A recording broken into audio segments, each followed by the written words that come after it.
Hello, I'm Michael Tiffany, the CEO of White Ops. White Ops is a security firm. We're leading one of the broadest counterproliferation efforts in history. We're now officially RSA saying we're one of the most innovative security companies around right now. We're also one of the fastest growing security companies of all time.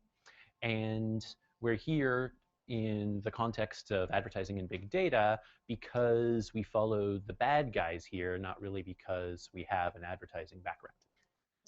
What we're doing is shutting down botnets. And the reason why this is a counterproliferation effort is that botnets are the operating system, the emerging platform for a variety of interesting cybercrimes, many of which involve nation states, and those don't have necessarily monetary objectives. And all of the others are for cybercrime in the form of making money, primarily by stealing from people. And we have found that the preponderance of machines that are getting broken into, our machines, regular people's machines, grandma's machines, are getting broken into because ad fraud is so extraordinarily profitable. We've applied our counter botnet activities to other forms of botnet-mediated crime, primarily financial crime. Right now is a magnificent time to be a bank robber if you are considering switching careers, because banks continue to have the money, but with the proliferation of online banking sessions, instead of going after heavily fortified banks, you can rob a bank's customers just by breaking into their machines, and breaking into computers continues to be extraordinarily easy. In fact, the reason why our company is successful to the extent that it is that we've really transitioned away from trying to stop people from breaking into computers, a fight that we've been trying for the past 30 years and have lost, and moving on to detecting compromise and particularly disrupting the profit models, which is actually what brings me here today. Now, it was shocking to me that ad fraud was as profitable as it is, and that the ad flows that we saw were as rife with botnet traffic as we have discovered, because the market should be fixing this. Over the past several years, precisely during the ramp up in the volume of botnet-mediated ad fraud, we've also seen an explosion in sophistication in targeting people on the internet and showing them the right ads. We've probably all heard the adage that the best minds of our generation are being applied to making people click on more ads. And they have, and the system's really been getting a great deal better, while at the same time the cost per impression, the cost by audience for advertising has been dropping, which really doesn't make any sense. And the usual explanation is that we're just desensitized to ads, but that kind of suggests that the targeting is not really what we think it is. Machine learning isn't up to snuff. What we've actually found is that the way to really make money with ad fraud is not to add simplistic noise, but to actively game the targeting systems. Now, before I get into how the ad ecosystem's targeting is getting undermined, I want to just give everyone a basic background so we know what we're talking about. When we're talking about bots, we're talking about automated software agents.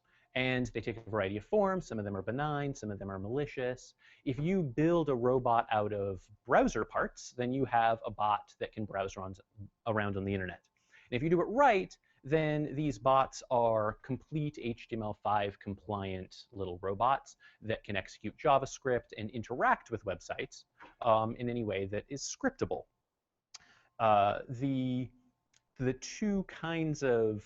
The two models of bots that we care about, the ones that are undermining the ad ecosystem, are those that are built out of browsers and are driven around by automation in some way, or driven around by remote control, and compromises to regular people's browsers, which turns out to be an extraordinarily powerful form of attack. So right now, I'm certain that the computers of several of the people in this room have been, as we say, owned, which means that they're running software in the background that you're unaware of. And a smaller percentage of the people in this room have a compromised browser, which means that while you were browsing around on the internet, being a human, the the malware that's sitting on your machine is actually injecting more ads into your browser session that are cleverly done in such a way that they're not human perceivable. But to the rest of the ad ecosystem, it looks like you are an engaged human being who's interacting with these advertisements. Because you are an engaged human being, you just happen to not know about all the stuff that you're engaging. So these two models of bots are what are making money on the internet. Now, in case it's unclear how the money is made, primarily what we're talking about is gaming the credit systems, right? So we all know that advertising is distributed across the internet in a kind of revenue share model where the actual final, the ad equivalent of the last mile, the website that shows the ad, gets some credit for showing that ad and gets monetized in some way. The basic model of crime is to operate websites that don't have a real human audience. They're built just for bot traffic, and they hide out in the long tail. When I started this company, even based on the preliminary evidence that we had, which was that there was a surprising amount of bot fraud, we thought that what we were looking for were the websites hiding out in the long tail, the fake mommy blogs, which are collecting maybe $10,000 a month checks and are operated by cybercriminal syndicates in networks. So, $10K a month, not a great crime, but if you have 100 of those sites that are all collecting $10K a month, then you actually have a rather nice little profitable enterprise. And because the individual checks to each site are low, you can just get away with it because people are not really policing the ad ecosystem to the level of paying attention to where $10,000 checks go. So in the aggregate, you make a lot of money, but it doesn't raise eyebrows. You're flying under the radar. So we thought that perhaps the problem was the policing at this level. And now that we're running at extraordinary volumes, I can tell you that there are, in fact, a lot of these fake websites, and it's a solid model. And if you're really good, you can counter the defensive capabilities of all the major ad networks. So that looks like an interesting problem, and a problem that's relatively easy to solve because we just have to identify those fake sites and kind of let the people who've cut the checks know, hey, this is fake. Let's blackball these guys, and we're done, right? So we should have finished. We should be done with the war by now, but it turns out that there is another vastly more complicated way of making money that's extraordinarily successful that has to do with what I'll call traffic arbitrage. So it is the case today that major publishers of websites, ad-funded operations, are themselves purchasers of traffic in some way. They have affiliate programs, they have social media programs, they may buy advertising themselves. And in any case, in every case that we've seen where someone can essentially get more audience and pay by volume, we have an incentive to game that model. And the way to game that model is with sophisticated robots. So what we have found is scandalous. It's that there is really quite a bit of bot traffic on perfectly name brand recognizable websites because the bots have infested essentially every one of these traffic programs, and because the botnet operator is cashing out from some guy who's buying the traffic, who's then selling it to an ad network, who's then sells it to an exchange before it ends up on name brand website. The botnet operator is extremely insulated from policing actions, and if you catch anyone who is showing name brand ads to robots, there's no way necessarily to connect what you've discovered with the actual criminal operators who are pocketing the final profits. And this has made the problem a kind of multi-dimensional whack-a-mole that has just been defeating absolutely everybody. So you have a kind of difficulty of policing because of the complicated matter of this traffic arbitrage. And this is just incredibly funny, because the bot traffic is infiltrated to the point where it is on websites we all know aren't fraud operations, it means that the bot traffic is getting learned from. It's essentially infiltrated the models of what normal traffic looks like because it seems reasonable to train your traffic on name brand websites that you have access to. And so what this means is that a lot of data models have actually been polluted by the sophisticated bots, the ones that are able to script engagement. Now, let's get into how targeting systems are actually undermined. This is really the meat of the matter. What we found running our bot detection technology across the ad ecosystem, both at a network level and a campaign level, is that some of the most sophisticated ad buys, the ones with the best targeting, sometimes really counterintuitively had really high bot levels, which makes no sense on its face. Digging into this, I employ a great number of defensive hackers, including reverse engineers, who are really fun people to work with. And my reverse engineer showed me a bot that we caught in the wild that browses around the internet and puts things in shopping carts, which I thought was really funny. Bots very rarely buy things, but they love to put things into shopping carts. And I thought, when this was presented to me, I thought, aha, this is awesome. These are bots that are gaming what's called retargeting. In retargeting, a lovely model of ad targeting, you have some signal that a consumer is interested in a product. And so it makes sense that showing them ads on something that they showed interest in but didn't complete a final purchase of is going to increase their chances of taking an action, which is typically a purchase. So retargeting, it scans, it makes sense, and it's fun. One of the fundamental value propositions of doing things like retargeting is that you can get out of an ad buying model that's just a broad swath of demographics. If you want to target people who dress like me, then maybe you want to buy some ads at thewallstreetjournal.com, and those are going to be expensive ads because the Wall Street Journal is very good at monetizing the attention of people like me, and so they charge you a lot of money. But if you have signals about the individuals visiting WSJ.com, not just broad categories of audience, then you can target me, not when I'm at the expensive WSJ.com, but when I'm at the relatively inexpensive mommy blog, right?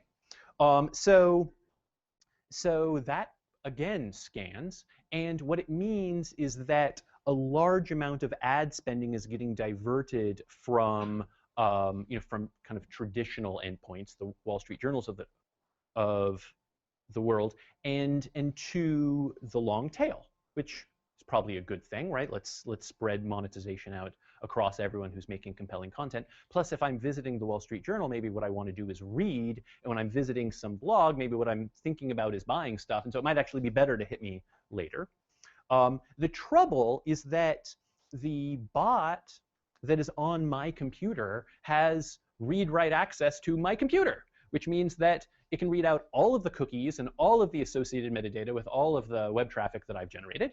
And it can replay those little bits of metadata so that the robot can visit a long tail cache out point looking like me, and it will get targeted like me. And moreover, if I am rich and buy things, then it'll make a lot of money getting targeted by me, and in many cases, it'll actually get whitelisted as a known good consumer who buys things on the internet. And this is the fundamental insight that of running at scale. It's that the adversary that we're up against is not one that is kind of, it's not passively skimming. It's not just about hiding in the noise, which is where we began. It's actually actively undermining our data models. It is actively polluting them, and it's actively using signals of success against us. Because up until we started this crazy stealthy research project, there was literally no way to distinguish between the real browser and the fake browser running on the same computer, or the real human session and the fake DOM injections happening literally in the same browser, an extraordinarily difficult technical challenge. So this is why fraud is not getting priced out. And it's created the opening for the fraudsters to actually dramatically increase the volume of available impressions on the internet. We believe now that extraordinarily specific targeting, which is happening by combining multiple dimensions of targeting on the internet right now, is actually shrinking the audience too much. And it's the bots that provide the extra inventory that makes high volume targeting look like it actually works. There are, in fact, only so many people in Akron, Ohio who are actively browsing around on the internet, and there are too many people trying to buy impressions in Akron, Ohio. And it's the bot traffic that makes up the difference. So the macro finding is that bots are actually artificially inflating the supply of advertising. The real inventory that advertisers are buying is this tiny slice of human attention, and that's relatively fixed. It's growing, but it's not growing. It's not exploding in the United States anymore. And the bots make up the difference between that fixed limited resource and what feels like the infinite inventory of the internet. Anyone can start a new website, but anyone can start a new website and has to actively steal human attention from one of the websites that already has it today. And the bots, by increasing supply, have actually removed the friction from that transition. And what does this mean in the aggregate? Prices drop, because that's basic economics, right? If you artificially increase supply, then you're going to drive down the price.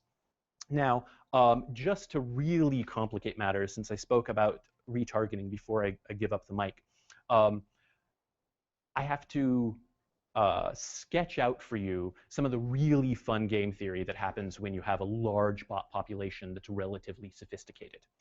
Sometimes retargeting campaigns are actually monetized based on actions, which means that the advertiser doesn't pay unless someone does check out at, with that shopping cart, okay? So you'd think that that would squeeze fraud out. How could it possibly not squeeze out the fraud? Because the bots don't buy stuff, right? Or if they do, hey, cool, like you made the money. If we force all the robots to start shopping, then actually we've won. The trouble is what I was talking about with bots copying cookies. So consider this situation. We've actually caught this happening in the wild. There are lots of people who put things in shopping carts or express interest in products because, they're actually interested in them. And maybe they're going to come around to buying that thing later. Like, it's going to happen normally, okay? Like, I put something in a shopping cart, and 3 days later I check out, not because I saw an ad, but because I decided that I really want that thing. Now, that's happening in the aggregate across an entire population. And at the same time, there are bots that are copying the identifiers that are used to actually zero in on those proto-consumers, right? So if a bot is replaying that cookie on a really cheap fraudulent website for a really, really low rate at a very, very high volume, and I am just trying to game the ad ecosystem because I'm extraordinarily cynical and I know how the system operates, and I therefore have a whole bunch of cost per action ad campaigns that I'm managing, I can actually target the bots and make money. Because showing an ad to Michael Tiffany that's a retargeting ad might be a genuinely expensive proposition. And maybe I'll buy that thing, but it just cost you a lot to reach me. Whereas if you reach my bot doppelgangers for a penny a piece, then you are going to get credit for the natural action I was going to take anyway, which is to buy the thing. And you did it for a penny instead of the dollar it should have cost you to actually show it to me, right? So there are, in fact, people who are gaming the ad ecosystem by targeting bots and still making money on cost per action type monetization models because of this mechanism, which is incredibly lulzy. So what we're doing in order to win our counterproliferation effort is to bring our deterministic bot detection into the ecosystem so that it can inform decision models. And This has the happy effect of making ad targeting better and more efficient. The marketplace works better. So there are people who are economically aligned with consuming our data. But our actual objective is that when this happens, less money goes to the botnet operators, which means that breaking into all of our computers becomes a less profitable crime. So the history of my company over the past year and a half has been finding people who are not gaming the targeting systems as I just described, who will make more money if they know where the bots are, so that we can essentially increase the economic pressure against the botnet operators and just starve them of their profits, which means that they'll have to move on to something else, and that something else is probably not even going to be a botnet mediated crime, because we can dramatically shrink those figures. I don't have enough time to talk about how we've influenced the bot population, so perhaps we'll just have to, if you're interested, email me and we can do some follow-ups, and that's it.